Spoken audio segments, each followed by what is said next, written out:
Senator Sakaja, you've already voted. How are you feeling after the exercise?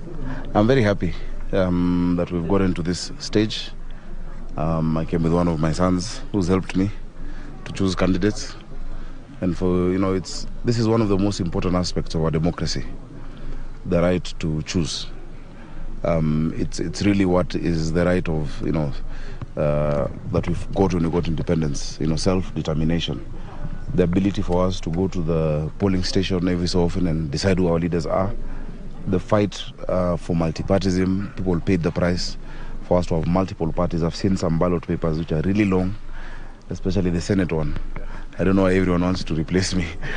But all in all, it's a proud moment. I'm very happy. It's been a long journey. Many would have wished for me not to be on the ballot today, but I'm there.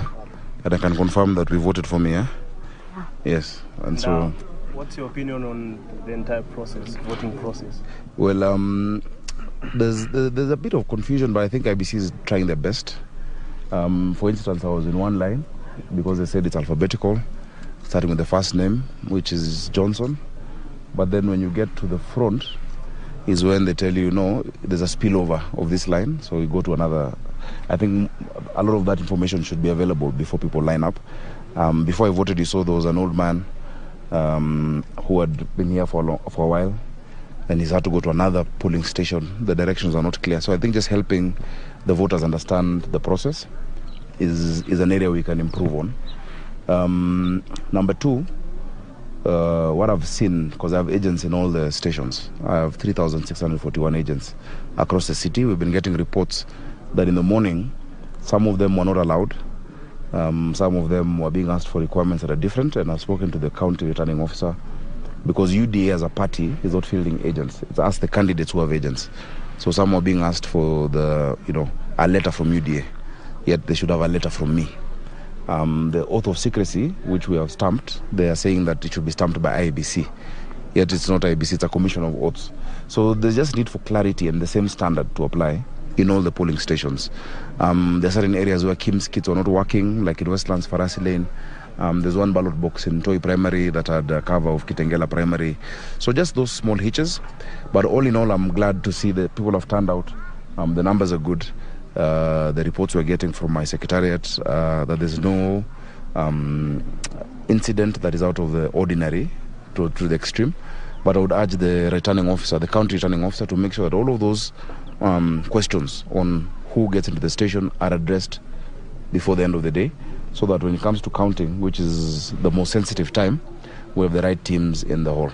Do you think it's in order to revert to manual totally, or should we go?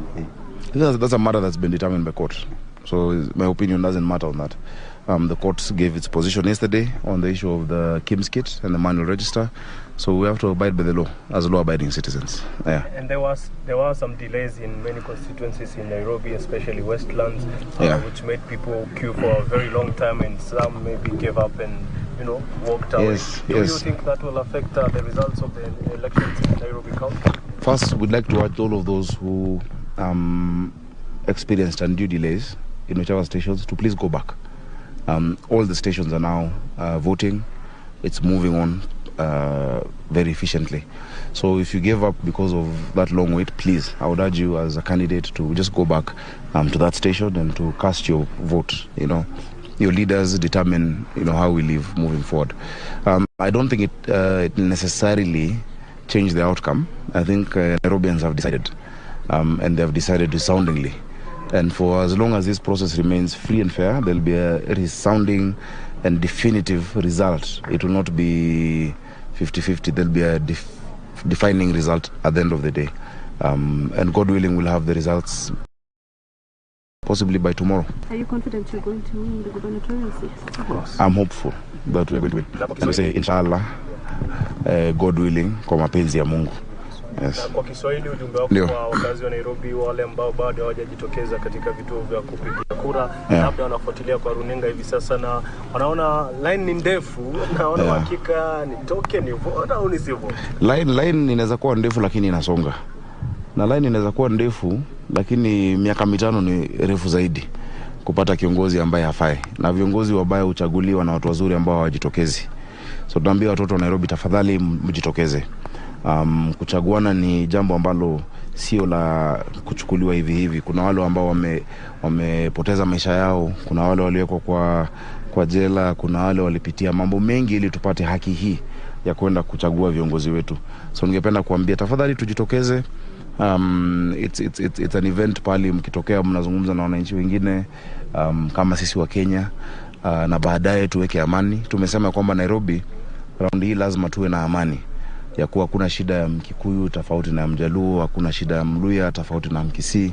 Hata kama vyama ni tofauti, tuheshimiane. Kwa wale ambao labda mtu hakubaliani na wewe kisiasa, kwa sababu ni haki yake, lakini tusitumie siasa kujigawanyisha. Jirani yako ni ndugu yako. Siku ya uchaguzi leo itaisha, kesho bado tuko na Nairobi, kesho kutwa bado tuko na Nairobi yetu. So tubaki kama mandugu na dada. Pengine mheshimiwa, kwa unaweza gusia mpangilio. Right, that is Johnson Sakaja.